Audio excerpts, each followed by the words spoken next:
What's the best advice you got during YC? Get to no's faster. So let's say, be it from your customers, be it from your investors, get to the decisions faster. Because that actually might sound a little counterintuitive, but when you're following up with the customer, right, just ensure that is that a pain point that you're solving for them, so that you get better insights. Even if the customer says no, you get the answer of that. Instead of without getting an answer, you just keep pushing them and selling your product. That doesn't work. Hey everyone, welcome back to the Ignite podcast. Today we're thrilled to have Sidhant Kabra on the program. He's the co-founder of Vocera, a startup pioneering AI voice agent testing observability. Very cool. He's a graduate of IIT Bombay. I had to make sure it's called Bombay. It's not Mumbai. With a background in scaling businesses, advising Fortune 500 CXOs, and leading large teams and customer experience. He brings a wealth of knowledge on building and validating AI-driven products. We'll dive a bit into his journey, the future of AI voice technology, and the challenge of ensuring AI agents function in the real world. Thanks for coming on. Thanks for having me, Brian. Good to catch up. So maybe you could kind of walk us through your journey, maybe starting, start from the beginning. And how did you get all the way to starting this company? Yeah, so I hail from Jamshedpur. It's a city of the Tatas in India. Did my schooling there, went to IIT Bombay. I met my co-founders there, did a brief stint in consulting and managing P&L in some of the large teams, and always wanted to start up because I come from a business background family. So was juggling on ideas with my friends and stumbled upon voice AI, and while building voice AI, stumbled upon the idea of voice AI testing. That's amazing. So you say stumbled. So a lot of founders out there listening, how do you stumble upon something like this? Because it's a very particular spot in the AI space. Got it. Yeah, so we were working on an idea. I was working on a product in the legal space of medical records retrieval for my ex-colleague. And there, among other things, voice AI was a part of the process where you have to call the medical facilities to get the medical records retrieved. The PI lawyers used to call these facilities to get the medical records. And we were building voice agent at the part of the process. That's how we stumbled upon voice AI. And while building the voice agent, we were spending weeks testing it out. As soon as it got into production, it was having a lot of issues. And that's when we figured out, voice AI is going to grow big, but you need to have a very robust evals and observability platform. And that's how we started with Vocera. This is fascinating. So, and we've done quite a few investments in this area. Bland comes to mind, who is also went through YC. So when we saw you guys, we're like, okay, yeah, this is the logical next step in the stack, right? It's not just orchestrating and managing the voice agents, but understanding what they're doing, diagnosing their problems, doing the analytics. Maybe talk a little bit about what you guys are doing and kind of the problem you're solving. Yeah. So we are an end-to-end QA platform for AI voice agents. We do both pre-production testing, which is like finding out the issues, finding out the edge cases before production, as well as we do post-production analysis. So we find issues in the actual production calls, helps you simulate that to make sure that the fixes have been incorporated. It's an end-to-end QA stack for conversational AI. It's amazing. So would you describe it as like a Google Analytics, what Google Analytics or Mixpanel did for the web, you're kind of doing it for this voice agents, or is there another analogy that's more apt? It's Sentry plus Mixpanel. Sentry. I'm not familiar with that one. What's that? What do they do? They flag out issues in the code. So it's not just the analytics bit. It's also the bugs part and the issues part, which we index. Interesting. And so as you implement these AI agents, how often do they break down? Like, how do they break down normally? What are kind of some of the top issues you're able to uncover for developers deploying these? There are a bunch of issues. There are issues when the agents is not doing the right function calls. It goes in a loop.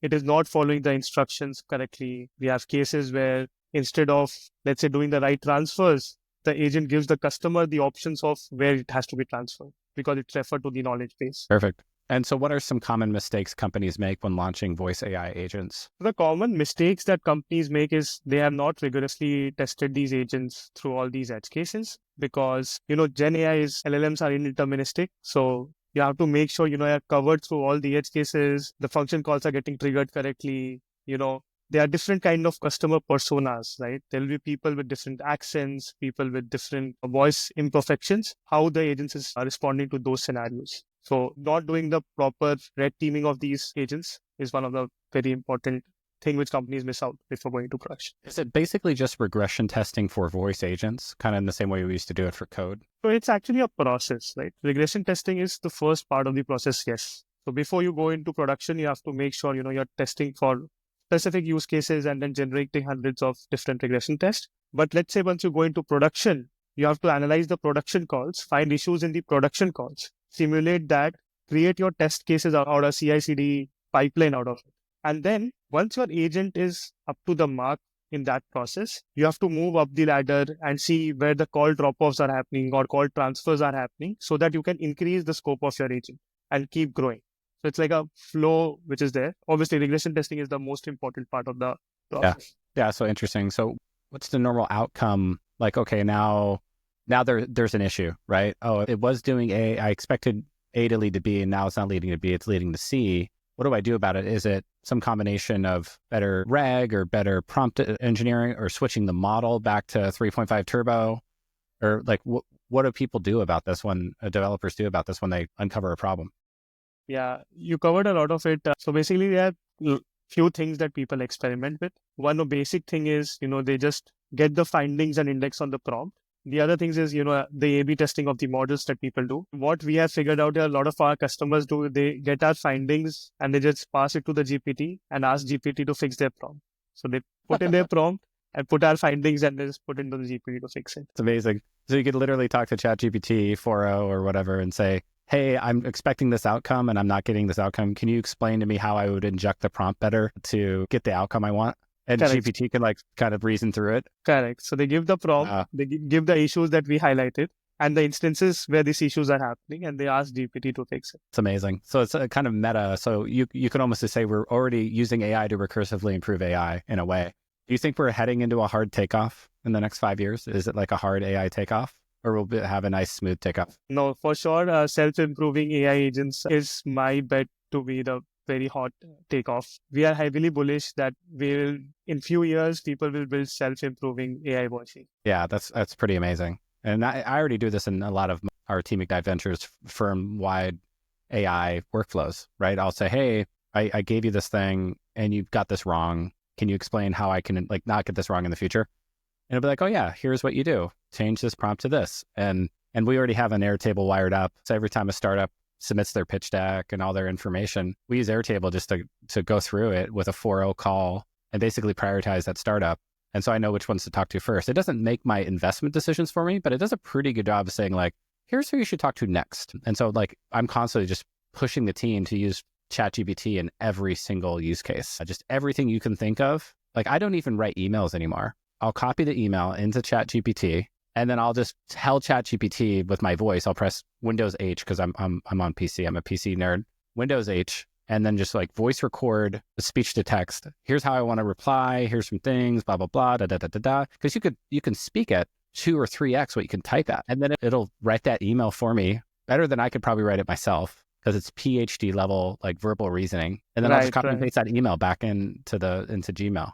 Literally, I use it for almost everything now. It's kind of ridiculous. You have improved your productivity by 10x. Yeah, I don't know if it's 10x, but it's definitely 2 or 3x. And so I think that has large implications for venture funds, for startups. I mean, how are you thinking about it as a founder as you scale up revenue, scale up the team? Are you guys saying, hey, can we use AI instead of another headcount here? How do you guys think about this right now? Maybe it's a little early in your journey, but would love to hear what you're thinking about that. No, for sure.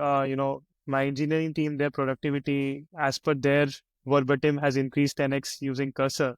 So with Cursor, with my engineering team of 5 members, we are able to ship roughly at a speed of 15 to 20 engineers very easily. Wow. So 4 or 5x throughput increase. And I can see this in my startups because I was a product manager for a really long time at a bunch of startups and tried a couple of my own startups. And I remember having 5 Scrum teams of 5, so roughly 25, 30 engineers, and what we could ship in a quarter, in a month, in a sprint. And I definitely feel like it's 4 or 5x what I'm seeing from founders.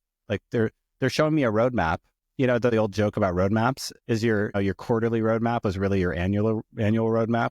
So what you said you're going to ship in Q1, you actually just spent the whole year shipping. And now I'm actually seeing founders ship exactly what they say they're going to ship. Is Cursor just that powerful? And what does Cursor rely on? Is it just 4.0 under the hood, or is it their own proprietary LLM that can just generate the code so much faster and more accurately? That's the beauty of these applications, right? So they are using LLMs under the hood, but you don't really care until the time it delivers the output, right? To answer the first thing, even on our case, so my co-founder Tarush, he used to make these demo videos. His demo videos becomes redundant in 2 weeks because the thing that we are presenting, it's far more advanced in the next 2 weeks. So he's frustrated how I can make demo videos which can update every time. I'm sure somebody's working on that. There's some startup like that coming out of YC that makes automatic demo videos using AI. That's funny. So yeah, it's this AI eating software. So how do you measure and improve the performance of these AI agents over time? Is it just kind of like outcome based? I expect you to do this or handle it this way. And then what kind of improvement curve are you seeing in some of these AI applications? Yeah, we partner in each step of the journey, as I said, right? So the first step is someone who is building a new voice agent he has to spend weeks testing it out. Manual testing is painful. You cannot test all the edge cases. You're operating out of bias. So that's a deployment loop where instead of shipping in, weeks and months, people can ship in literally few days. Then once you go live, the same issues happen, right? We have customers who are doing like 100K, 600K calls on a monthly basis. They want to see where the scope of improvement lies, how much more ROI that can be achieved. So there the analytics bit come up where, they get on a daily basis most prioritized issues, which then they fix, deploy and increase the loop. In terms of quantification, we have seen cases where, let's take a sales example because it's easier to quantify. People who are doing AI voice agents for sales have been able to generate 6 more ROI in a month after testing it with Vocera for their particular customer. Maybe as a venture fund, I'll have one of these AI voice agents go call all the LPs, cold call all the LPs to schedule appointments for me. That'd be amazing. What other industry segments or functional areas are you seeing the biggest adoption and impact in AI voice tech right now? So the biggest adoption, AI voice agents is in every sector. It's in healthcare, insurance, logistics, recruitment. So it's all across the sectors. The biggest I have seen is in healthcare. I think the healthcare staff shortage in the US is pretty high. And there are a lot of calls being dropped off, which include some of the critical care industries, right? So that's one case where we are seeing a lot of use of AI voice agents. What do you think about kind of the future landscape around regulation? We're seeing lots of noise online about that. How do you see it impacting AI voice agents? Like I heard that you can't use AI to cold call somebody unless they've given you permission. Somebody was telling me that. I don't know if that's true or not, but maybe you could talk a little bit about kind of all the regulatory obstacles that you face. So especially you're located in California, right? Right. We tend to have the most progressive regulatory schemes. Right.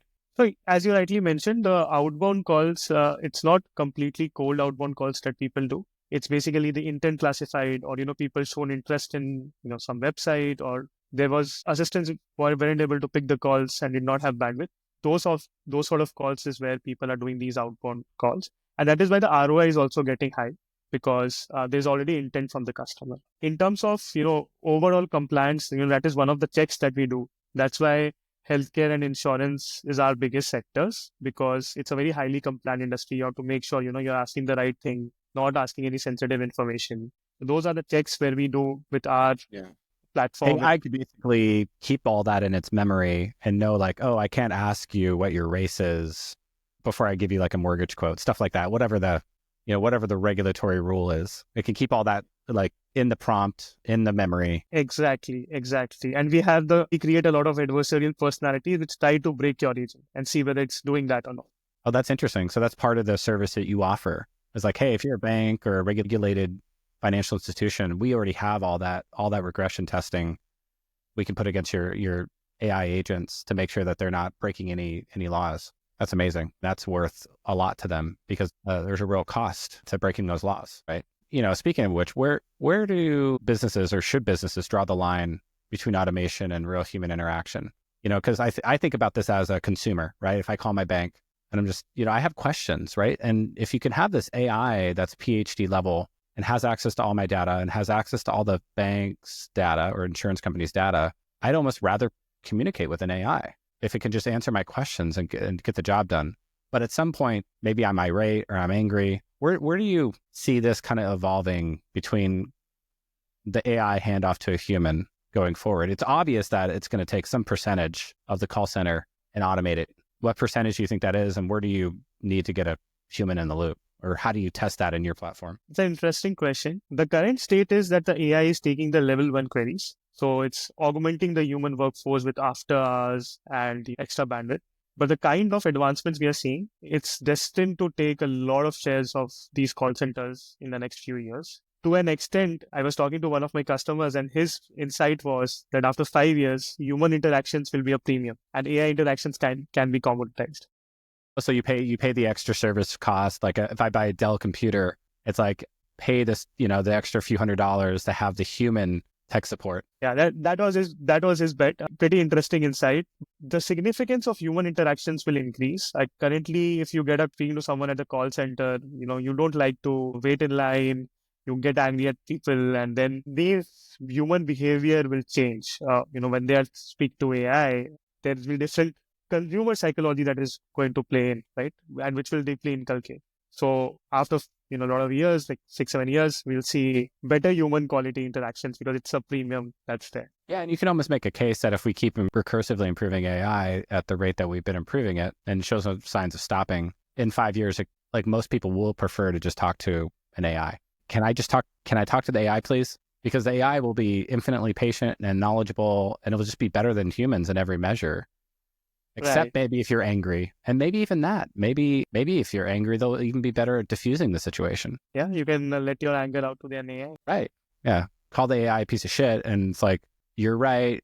We could do better. And it just does not react at all. Right. No, we actually have these situations. One of our customers, they were telling that they have situations where the AI just bashed out to their agent thinking it was a human. So that's actually happening. We have cases where the person is flirting with a AI in the other end thinking it is a girl. So that's also happened. So you end up like in the movie Her, right? How many conversations are you having? I'm having 4,796 other conversations, just like this one. Real interesting part of the movie. That's crazy. What's your take on kind of the rise of multimodal AI, combining not just voice, but text and maybe some UI and vision? Like, where do you see that kind of unfolding? I am a very big Google AI Studio user. So I just put in the images and the videos so I actually drag the images whenever I need to get any information. Now it's like a muscle memory that I have, dragging images and videos to get information. Yeah. So yeah, I think even for voice AI, we think currently it's STT, LLM, TTS orchestration that is going to happen. But like by the end of this year, it will all be voice-to-voice native models that will come up. Pretty bullish on multimodal agents because it also keeps the essence intact, right? When you convert a speech to a text, the essence of how you are speaking, be it sarcastic, be it funny, that gets lost when you are putting a text input to an LLM. So multimodal models will be the future. At least for voice AI, we expect that by the end of this year, it will all be voice-to-voice models instead of STT, LLM, TTS orchestration. How do you balance the need for rapid innovation in AI with, kind of the ethical deployment of AI? Is that even a concern for you as a startup? That's the concern we are solving for other startups to make sure that they are compliant. Definitely, there is a concern. We have seen cases where, person has sold insurance to someone it was not supposed to sell. We have seen cases where the person, instead of getting a 30% discount, gave a 70% discount because the person on the other side bluffed it, right? So there are a lot of cases where these issues happen. And that is why having a robust testing mechanism, be it with Vocera or in-house, whatever they do, is of prime importance. Cool. So let's talk a little bit about YC, because I have to ask the same question every time a YC founder comes on. But how was your experience? And, for founders looking to get into YC, what's your advice? Yeah, it's like one of the most transformative experience. We think that we did a year's worth of work in these 3 months. It's actually the best place to accelerate. It brings out 100 founders at the same stage with a deadline. You have your demo day, you have your bi-weekly targets, you have to hit those targets. We were working around the clock and the current challenge is to keep up that YC intensity intact. So if we keep doing that, all of us would be fine. I love that. Did you have safety accelerators? Did you have YC is our first choice, but if we want to go into YC, did you have choice 2, 3, and 4, kind of how people apply to universities? No, actually. So we were actually planning to apply on the winter batch when we were doing this idea. And actually we were doing that, the legal idea, which we're talking about, right? Then we figured out the voice AI as a process. And then the fall batch came in. The fall batch was pretty impromptu. So we just applied it. We were expecting to go in the winter batch. So we didn't have even planned for any accelerator or any fundraise. We were just determined to get the idea rolling of voice AI testing. Nice.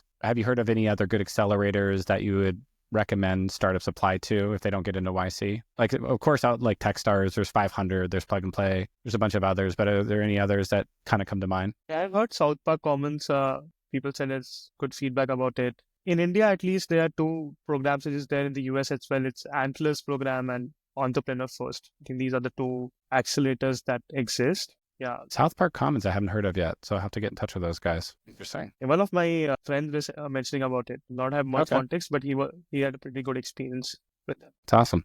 What's been your biggest challenge so far in growing the company? The biggest challenge happened initially to get the first few customers, because we had great confidence on our ability to build the best product, but we needed few customers to get these inputs. So that was the biggest challenge. And the YC network kicked in. We got our first customer when he posted on YC's forum that he was looking for someone to test their agents. And we reached out to him. He was in a conference or a meetup.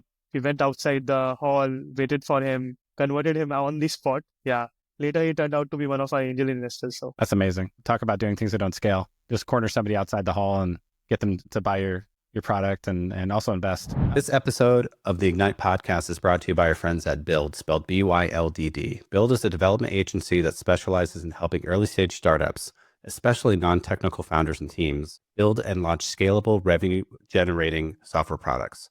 Most startups don't have $100K to hand over to a big agency, and honestly, for your first product, you probably shouldn't.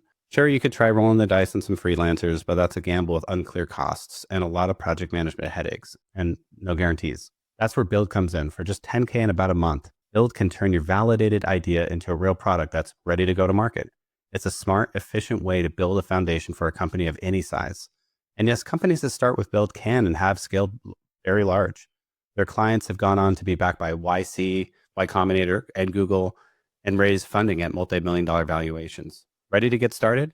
Head over to build.com. Again, that's BYLDD, to connect Ayush and the team and let him know you heard about Build on the Ignite podcast. What else has worked now that you're kind of past that initial hurdle, the first few customers? How are you guys thinking about kind of scaling the next phase? Yeah, so there are two parts to it. I think we have started our enterprise motion with a lot of scaled companies who are thinking about migrating from, the traditional contact center businesses and NLU-based systems to Gen AI-based systems. So that's one base where we are actually focusing upon, because now even at the enterprise level, the voice AI adoption has started to happen, and they are replacing the IVR systems, etc. That's one area where we are trying to capitalize a lot on.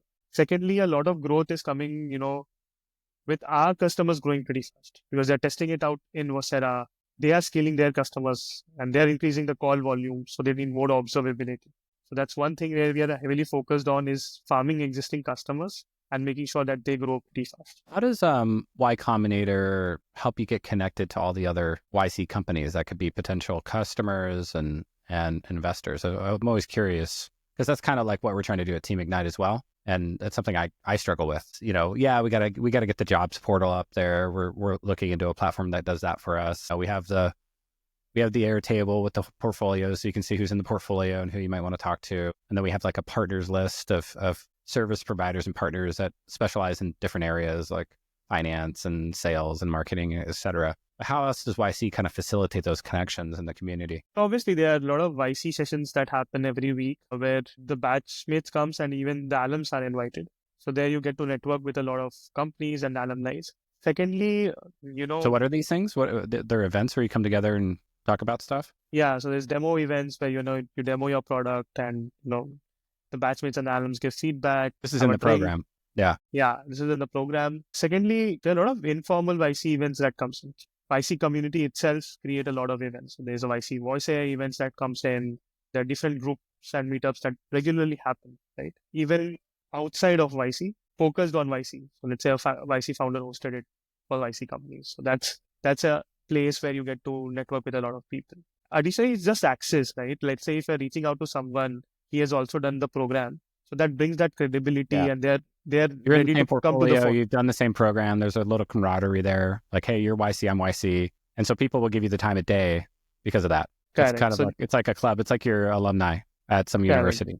Correct. Like, hey, I'm also, IIT Bombay, blah, blah, blah, Exactly. The first few customers of ours were YC folks and IIT Bombay folks who were building voice agents, right? So that's how, you get to build your product and then think about scalable growth strategies. Yeah, I love that. So a lot of startups struggle with product market fit. How do you know that you have it or don't have it, and how did you validate it in your core offering? Yeah, it's a good question for a seed stage startup. Because you're kind of right there in that sort of like, do we have it or not? Yeah. So it's always, the way we think about it is very simple. If we don't exist today, how many of our customers will get disappointed or things will break for them? That's the thing we look at. If you just accidentally press delete in your cloud hosting environment and your platform went away, like how painful would it be? I like that analogy. I think I've heard that before. Yeah. So we very seriously see that, how much value we are able to give to the customer. So best indicator is that whether the customers think your product as a good to have or a must have. And we have customers who have deeply integrated, Vocera into their core offering. They don't do any deployment without rigorously testing with Vocera. And let's say they don't get the monitoring at some time or some issues, they get a panic. They want to have what all issues happened in my agent today. Because these customers, a lot of our customers are also growing pretty fast. They want to establish credibility. So that is a very strong indicator that we are pretty positive upon, that there's a huge dependence of our customers on us. And we try to ensure that we, stand by that. I love it. What's a counterintuitive lesson you learned building this startup? A counterintuitive lesson building this startup. Don't think about pricing. I don't know if it's counterintuitive or intuitive. At the start, we were thinking about how much margins we'll make, how much burn we have. But the way the AI models are just flashing out clearly, you have to provide value. And you think about just value-driven pricing that you can give to the customers than thinking about these margins and everything. Because the models are getting cheaper day by day, week by week, right? So your margins tend to increase. You just have to think about value. I like Don't think at all about pricing. Yeah, first think about creating value. Later, you can capture the value with your pricing. Yeah, but charge something. Yeah, that's important. That's intuitive as well. Yeah, otherwise you're not just giving it away for free. Like just charge something, $10 a month, $100 a month. Just like get started with something, and then that way you have paying customers, and that's the most important. Because if people won't pay for it, even to just get going on a paid pilot, it's not a problem for them. Yeah, that's something the mistake we did before YC, where we build a platform. We asked people to, we'll help you test your agents, but we're not getting appropriate feedback. Quickly, we realized that it was not a important pain point for them. So the first advice that YC gives is, the best indicator of building something people want is they are willing to pay for it. Yeah, they're ready to pay for it. They're like, hey, yeah, great. How much does it cost? We have this problem. That's a buying question. How much? Yeah, I kind of have that problem, or I really have that problem. How much does it cost? And then you're trying to gauge, like, is it worth paying that amount to solve that problem? Because sometimes it's a hair on fire problem. I'll pay, some companies will pay $50,000, $100,000 a year to solve that problem.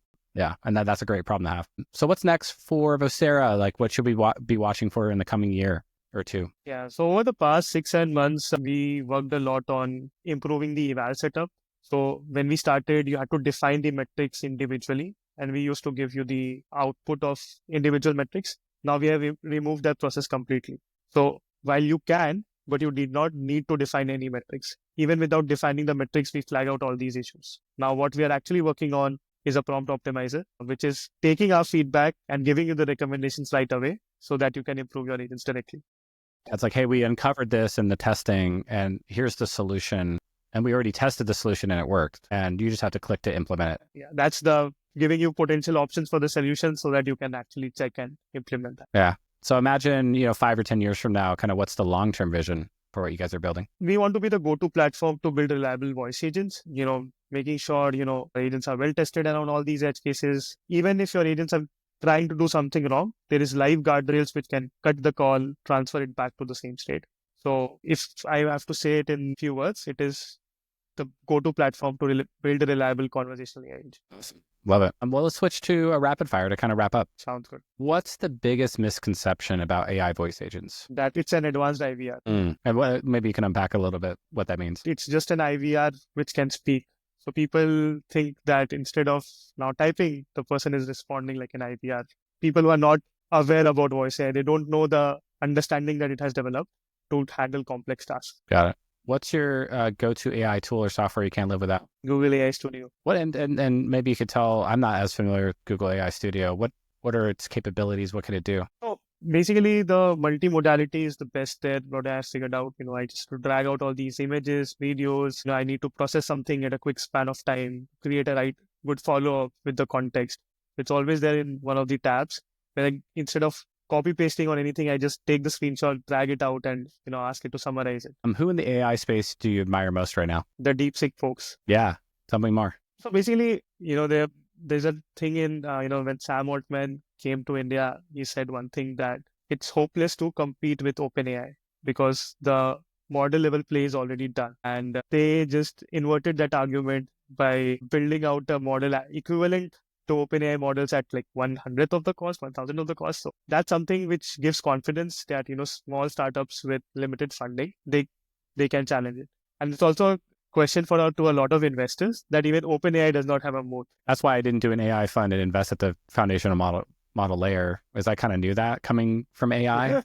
I kind of knew AI would be open sourced away, and all those, like, there's no model to rule them all. I saw this unfold. I launched SageMaker Marketplace like almost 10 years ago now. I guess it was like 7 years ago. And I saw this unfold where people tried to create these custom models and monetize them, and open source would just come, whittle away that advantage over and over again. And I saw it before that, So what do you think about the charges that they copied OpenAI, or they somehow fine-tuned their model with OpenAI? And so, because if you ask DeepSeek, who made you, it says OpenAI made me, which is kind of telling, Yeah. See, that's also one area which is something to be thought very deeply upon, where the proprietorship lies, right? Because even with OpenAI, there are charges that, they are taking informations from artists, big editorials, etc., right? So with that logic, you can also argue that OpenAI copied with, proprietary knowledge of other sources. So yeah, that's a question to think very deeply upon. What we think is that it is giving you a powerful tool, but how to properly compensate the actual owners of it, it's a very good idea to build a company upon. Right. Yeah. How do you get the licensing correct? Given that we couldn't really figure it out on the web, I don't think we're going to figure it out for AI either. You're going to have ads, and you're going to have these, paywall experiences. But I think like the written language and videos, information just wants to be free. And so, like, can you really charge me if I go read your paper or your book and I regurgitate your ideas into like some other product or service as a human being? Probably not, unless it's blatantly copying it and you can prove it. I'm just recycling ideas that I've probably gotten from many sources. And that's basically what large language models do, right? They basically distill human knowledge into the next best word or idea or phrase, given the context window, right? So, you can make an argument that it's just knowledge sitting out there. But, I think back to the DeepSeek question, I think, when I heard the news, I was bullish as an application level and platform level investor, but I felt really, really bad for the foundational model people and investors, right? Because now Llama was already kind of catching up, and now you got DeepSeek right there. And now I think everybody's going to be forced to go open source. Yeah. That's a advantage for the wider ecosystem, but because now you're not, on the mercy of one large provider. And now with these models cost getting exponentially down, you can create a lot of useful use cases at the application layer. Yeah. Have you seen some of your customers try out the R1 model from DeepSeek and make the switch because it's 1/10 the cost? Yeah, haven't seen that to happen. We see a lot of customers do A/B testing of different models. So we are sure that, few companies currently, they'll move to DeepSeek, and then again, our platform will come to play where they can test out how the performance of their voice agent is against the older GPT models that they were using. Right. Because R1's multimodal, right? You can talk to it and it'll speak back and things like that. Or is it text only? Yeah, but for most of our customers, they are currently using an LLM. So they have a different STT and TTS orchestration. Currently, our customers are not using voice-to-voice models. It's not production ready yet. It's expected to be at the end of the year. So they're taking voice, converting it to text, running the prompt and response with the text-to-text model, and then converting the response back to a text-to-speech model. Transcriber, LLM, and synthesizer. Got it. So that's the stack right now. But you were saying that earlier in the conversation that you think it'll be voice-to-voice this year. So you don't have to make that extra leap. Yes. Yeah, that's really interesting. Which is kind of the next question. If you can improve one thing about AI voice technology instantly, what would it be? Transcription. Tell us more. So a lot of issues in voice agents we are able to solve with, let's say, tweaking the prompt or tweaking the model. But some of the core transcription related issues, right? Like getting the name incorrect or getting the address incorrect. That is the issue which is at the transcription level that exists. When the speech is converted to text, it's not understanding the transcription. So those issues, there are ways to fix it, and we recommend those ways. Let's say instead of saying Sidhant, say Sidhant, just to confirm your name is Sidhant. But that's not a natural conversation. So those are few things that is not completely solved because the transcription quality is not that good. YC funding versus bootstrapping, what's better path for startups, especially AI? YC funding. Yeah, I agree. That's what I tell founders. They're like, well, I don't want to go to accelerator because, they're going to take 7% of the company. And I'm like, yeah, but your company's going to be worth like at least 2 or 3x more than that 7% dilution, Yeah. And see, we ended the batch with 40 plus customers. Without the batch at that point of time, we would hardly had 8-10 customers. So that's the thing that YC gives you. It's both the credibility. People are willing to come to the call with you. You get access to a lot of smart folks in our go. So at least for an AI startup, doing YC is a no-brainer. Yeah, I love that. What's the most unexpected use case you've seen for AI voice testing? We have seen a lot of interesting use cases which we didn't think about that people use when we were working on this idea. The one most funny one is, there is one customer of ours who used to run one simulation every time. So instead of running in batches of 10, 20 to find the issues faster, he was running one simulation. So I told him, why are you doing that? Why are you doing one simulation? So he gave me a unique insights. Like when you are in the office, you cannot speak to the agent and talk rudely because the other person can hear that, right? So the interesting use case people use it for AI testing is to make sure that they don't speak in office. And in no way on earth we thought about this as a use case. That's really unique. What's a startup outside of AI that you think is doing something revolutionary? Boom Supersonic. What is that? You can go from US to UK in few hours. Well, yeah, I heard about this.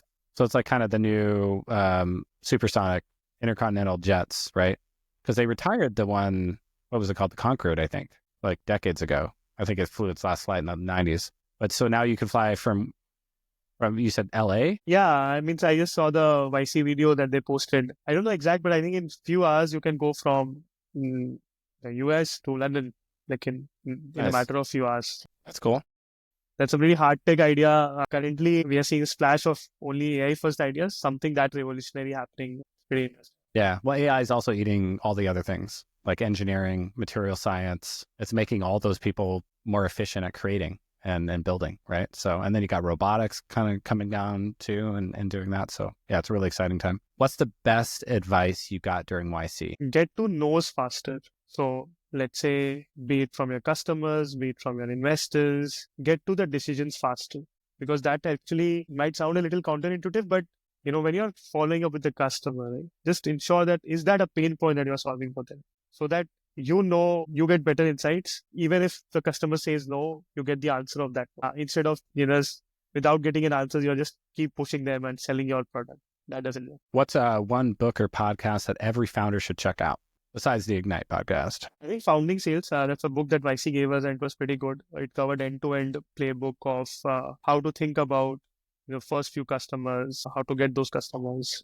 What's the book called? Called Founding Sales. Founding Sales. Interesting. Yeah. If you had to bet on one major AI breakthrough in the next 5 years, what would it be? Yeah, I think we talked about self-improving AI agents. That's really crazy if you think about it, right? Because if you can get PhD level 03, 05, 07 models, whatever they end up being, to look at itself and go, oh yeah, I can like change this architecture to make me even smarter. Right. And it's just like, and it could reason through stuff and you're already kind of seeing this, right? Because we hit the data wall like a while back and now it's generating its own reasoning data, its own synthetic data, its own chain of thought. And yeah, we don't know what the limits are. It'd be really interesting. I wonder if there's a limit to intelligence. Do you think there's a limit, or do you think it's like kind of like unlimited? It's got to be an asymptote somewhere out there, Yeah. Whatever is the limit that we can perceive with the kind of AI advances we are seeing, I think AI will be able to achieve that level of intelligence which you can think about. Yeah. And then hopefully bring us along, right? Here, let me plug your puny biological wet substrate brains into this AI cloud and you can merge with us, become one with the Borg or whatever. Don't leave us behind, AI. Well, this is a really fun conversation. Where can folks interested in you and Vocera find you online? We are available on Vocera. Can we pause this up? So basically, should I say they can find us on our website or the LinkedIn of a personal LinkedIn? Yeah, both. Okay. Yeah, again, repeat that. So where can folks find you online? Yeah, so you can find us online in our website. It's vocera.ai. And yeah, pretty active on LinkedIn, so you can hit me up on LinkedIn. Yeah, LinkedIn, there's a resurgence of LinkedIn, I think. It fell out of favor for a while, and I feel like everybody's kind of on it now. Maybe because I'm just on it so much, but it feels like that's like kind of the crux of business collaboration and communication now. Yeah, I think LinkedIn recently has improved a lot because, few years back, it had a lot of bad traffic. People were just boasting about something or showing off. But now people are actually talking about the company, their use case, what they're thinking about. I see a lot of founders, investors giving the deep perspective on things which they deeply care about.